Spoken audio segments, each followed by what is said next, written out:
Com um total de 7,18 quilômetros de comprimento, 7 faixas de tráfego na seção oeste e 10 faixas de tráfego na seção leste, esta é uma das obras de engenharia de trânsito mais incríveis que você vai conhecer.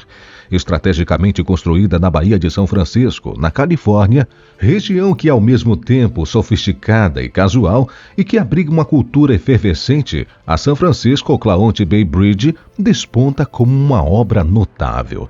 Esta ponte faz parte da Interstate 80 e da estrada direta entre São Francisco e Oakland e chega a transportar cerca de 260 mil veículos por dia, tendo um dos maiores vãos de ponte dos Estados Unidos. Esse é o Construction Time. Eu sou Luciano Guimarães e neste vídeo você vai entender sobre a construção que liga duas cidades nos Estados Unidos. Esta construção localiza-se na ilha de Yerba Buena, na Bahia, dentro dos limites de São Francisco. A ponte possui 2 seções de comprimento praticamente idêntico. A travessia oeste entre Yerba Buena e o centro de São Francisco tem 2 vãos de suspensão conectados e uma ancoragem central. O Anchor Hill é o ancorador ocidental e o pouso para São Francisco da ponte conectada por 3 vãos de treliça mais curtos. A parte leste, que conecta a ilha de Yerba Buena a Oakland, foi originalmente uma ponte de cantilever com um vão de torre dupla, 5 treliças e uma passarela com 14 seções de treliça. Por conta de preocupações com terremotos, a travessia leste foi substituída por uma nova ponte. Na ilha de Yerba Buena, a travessia de 2 níveis inclui um viaduto de 98 metros a leste da ancoragem dos cabos na seção oeste, o túnel de Yerba Buena de 160 metros pela colina rochosa, seguido por um viaduto de 241 metros e outro viaduto de 356,5 metros até a ponte Cantilever. Mas, como este projeto realmente surgiu?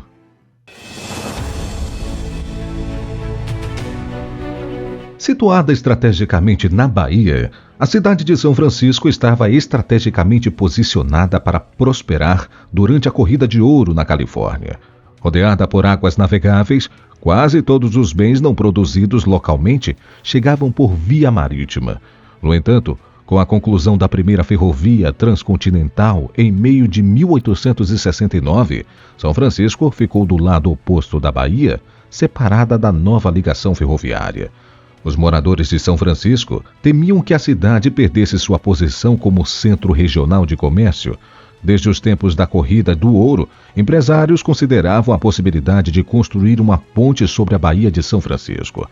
O autoproclamado imperador Norton declarou 3 vezes em 1872 que a ponte Pêncil fosse construída para conectar Oakland com São Francisco. Em setembro de 1872, Norton, frustrado por nada ter acontecido, proclamou que, abre aspas, emitimos decreto aos cidadãos de São Francisco e Oakland que se apropriarem de fundos para o levantamento de uma ponte Pêncil e, considerando que os cidadãos negligenciaram o decreto, ordenamos a prisão de ambas as juntas de freguesia, caso persistam em negligenciar nossos decretos. Fecha aspas. Assim, seu decreto conseguiu apoio tanto público quanto político. No entanto, a empreitada revelou-se um desafio de engenharia e viabilidade econômica, dada a largura da profundidade da baía. Em 1921, surgiu a proposta de um tubo subterrâneo, mas ficou evidente que essa solução seria inadequada para o tráfego de veículos. O respaldo a uma travessia Transbahia ganhou força na década de 1920, impulsionado pela crescente popularidade e disponibilidade de automóveis. Para viabilizar a construção, optou-se por uma rota passando pela ilha Yerba Buena, o que resultaria em uma redução tanto no material quanto na mão de obra necessários. Dado que, na época, a ilha de Yerba Buena era uma base da Marinha dos Estados Unidos, o Estado precisou obter a aprovação do Congresso dos Estados Unidos, responsável por regular os serviços armados e supervisionar as bases navais e marítimas. Em 1931, foram tiradas as fotografias da rota escolhida para a ponte e suas abordagens.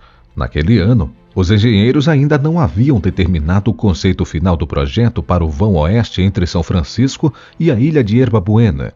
embora já houvesse uma inclinação favorável à ideia de uma ponte suspensa de vão duplo.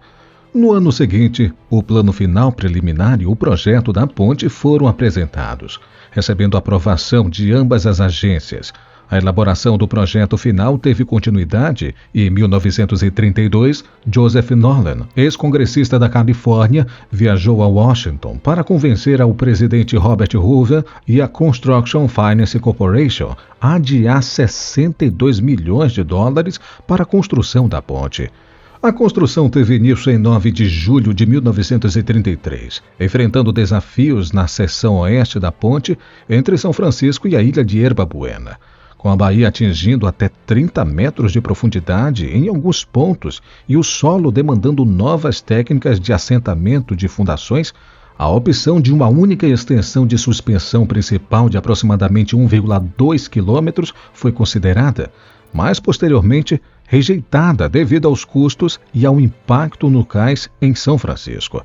A solução encontrada foi construir uma maciça ancoragem de concreto a meio caminho entre São Francisco e a ilha, com um vão de suspensão principal em cada lado desta ancoragem central. A leste da ilha de Yerba Buena, a travessia para Oakland foi realizada por meio de uma combinação de 3.102 metros de cantilever duplo, 5 treliças de longo vão e uma cabeça de treliça, tornando-se a ponte mais longa do tipo na época. A seção de cantilever era a mais extensa do país e a terceira em extensão global.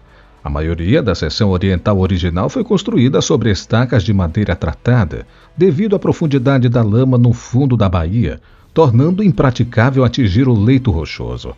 No entanto, os níveis mais baixos da lama eram relativamente firmes.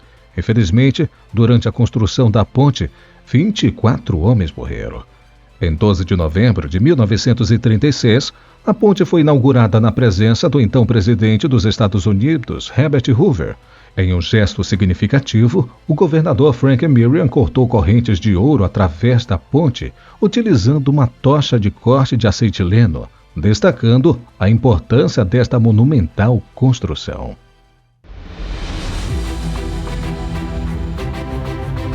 No Brasil, também existem pontes notáveis. Uma delas é a Ponte Octávio Frias de Oliveira, que se destaca pela arquitetura única, com uma torre em formato de X, enquanto a São Francisco Oakland Bay Bridge é reconhecida por sua importância histórica.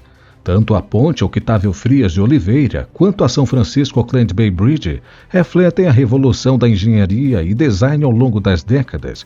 A brasileira foi inaugurada em 2008 e a norte-americana, como já foi citado, em 1936. Em termos de extensão, a brasileira tem 1.600 metros de comprimento, ou seja, 4,5 metros a menos do que o comprimento total de São Francisco Oakland Bay Bridge, que é de 7.180 metros. Ao longo dos anos, a ponte tem enfrentado desafios que colocam em xeque a solidez de sua estrutura. Em 2009, uma extensa rachadura foi descoberta em uma barra, com impacto para justificar o fechamento da ponte. O Departamento de Transporte da Califórnia foi capaz de projetar, fabricar e instalar rapidamente as peças para reparar a ponte. Em 27 de outubro de 2009, durante a noite, a viga transversal de aço e 2 tirantes de aço que foram preparados no fim da semana do Dia do Trabalho se soltaram da seção leste da Bahia Bridge e caíram no convés superior. Isso pode ter sido causado pela vibração do tráfego de rajadas de vento que atingiram velocidades de 90 km por hora, resultando na ruptura de uma das hastes e na queda de uma das seções metálicas. 3 veículos foram atingidos, mas não houve feridos. Críticas também vieram à tona na construção da seção leste. Em 1989, durante o terremoto de Loma Prieta, uma parte do tabuleiro superior da seção leste desabou sobre o convés inferior e a ponte foi fechada por um mês. Em 2002, teve início a reconstrução da seção leste como uma calçada conectada a uma ponte pensil auto-ancorada. A nova seção leste foi inaugurada em 2 de setembro de 2013. As críticas ocorreram devido ao custo de mais de 6,5 bilhões de dólares, sendo que a estimativa original era de 250 milhões. De acordo com o site Bloomberg, a Caltrans atribuiu o aumento às taxas de seguro elevadas ao aumento de custos de aço relacionados ao boom da China e às maiores necessidades do pessoal devido a tantos projetos de pontes acontecendo ao mesmo tempo. Mas um auditor dos Estados Unidos acrescentou outro motivo: a má gestão de custos. A estudiosa de planejamento da UC Berkeley, Karen Trappenberg-Frick, declarou que, abre aspas, todo o vão aumentou o custo e as outras pontes aumentaram o custo também. Nós temos um problema de estimativa de custos, além de um desafio de fazer um projeto dessa magnitude no país do terremoto. Fecha aspas.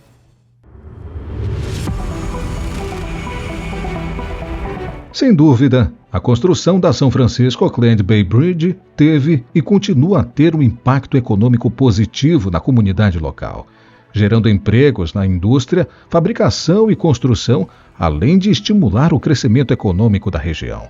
O investimento em infraestrutura proporcionou melhor acessibilidade para os moradores e reduziu o congestionamento. Além disso, novos investimentos em melhorias são feitos periodicamente para manter a ponte modernizada e atendendo aos anseios da população. Por exemplo, em outubro de 2016, foram inauguradas a ciclovia e a via para pedestres em todo o vão leste. A construção da ponte São Francisco Oakland foi marcada por escolhas estratégicas e desafios significativos. A travessia para Oakland, com a combinação de cantilever duplo e treliças, tornou-se um feito importante em engenharia de pontes na época. A abertura desta ponte simbolizou um magnífico projeto que permanece como um símbolo duradouro da capacidade que a engenharia possui para superar obstáculos e de contribuir para o desenvolvimento de uma região. Obrigado por ter assistido este vídeo até aqui. Se você gostou, deixe seu like e também deixa nos comentários. Você conhecia essa incrível ponte? Eu vou ficando por aqui. Um forte abraço e até o próximo vídeo.